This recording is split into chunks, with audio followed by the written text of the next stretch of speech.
Welcome to the count. Today we are ranking WWE Legend Series 27 from worst to best.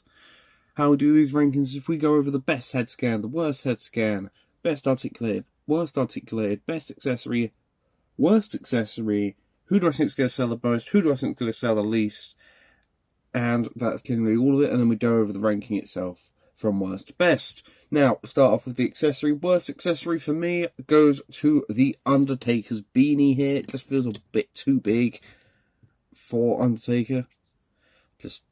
I don't like it at all.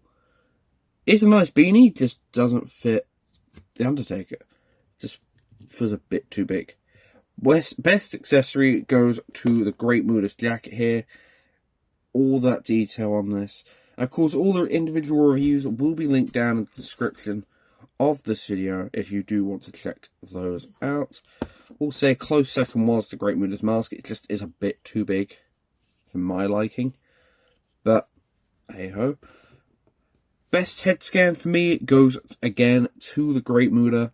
Worst head scan goes to Billy Gunn here, and mainly because of the top of the hair. Just looks a bit too creepy, a bit too light for my liking, as I did mention in the review for that video.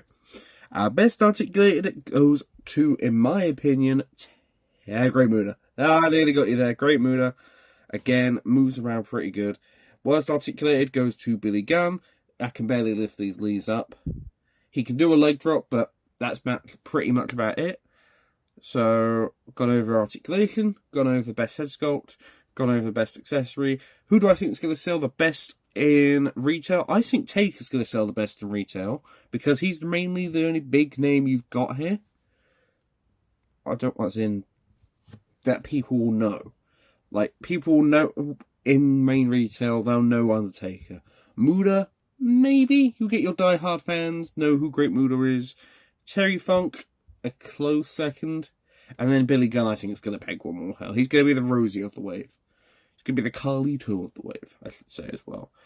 But anyways, that's all we got to talk about in the individual figures. If you do want to see the individual reviews, they will be linked down in the description, as I've said. And now we're going to cut back in who is going to be number 4 in this ranking. Coming in number 4 for me is easily Billy Gunn. Now, all YouTube stuff aside on how that video is done, it did do very well, except it had to be taken down because it just didn't want to work. Apparently YouTube said it was Gunn in the title, and moment the Gunn that was in the title, even though I put 2 N's.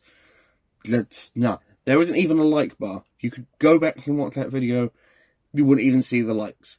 It's terrible. It's terrible. But anyways, Billy Gunn, getting away from that point. Didn't like the cowboy hat. It just covers up the face too much for me. And the legs barely move. Like they're very stiff. They're very stiff. But the positives about this figure, I just love the jacket. I love the jacket and the head sculpt I do like. I just don't like the hair. The hair itself is what ruins it for me. Like the mixture of colours, I just wish it was fully blonde. I think he was fully blonde. And the hat is also a bit awkward as well.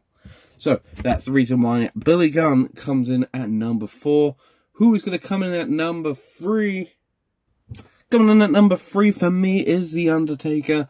Now, the main reason this figure is at this spot is because of the beanie. Like, if you took away this beanie and gave us maybe like an undisputed title, then we'd be talking maybe number 2, maybe number 1.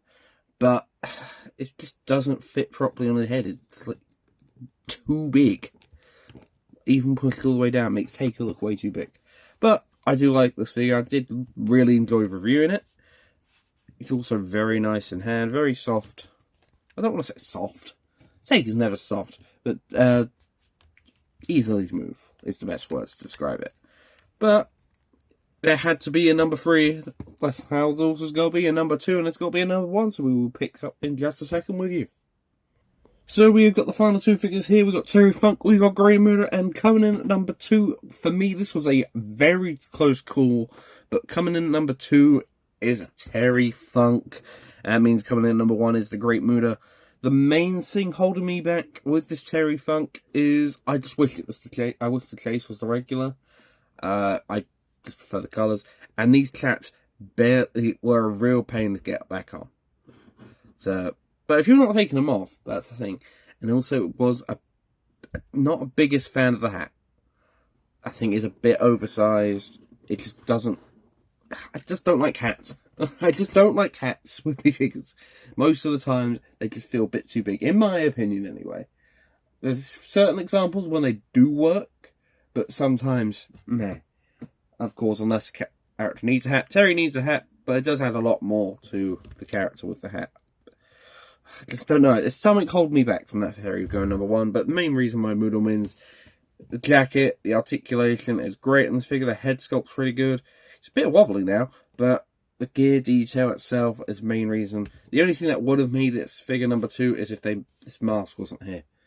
I don't know. I don't know, man. It's just, I didn't like this mask. But everything else about this Muta was great. So that's why I got the number 1 spot in my list. But you list your list down in the comment section below. And I will see you all in the next video, which will be the Monday Night Wars Stone Cold Steve Austin. And that's the bottom line. Because Max Thompson said so. And I'll see you all then. Thank you and goodbye.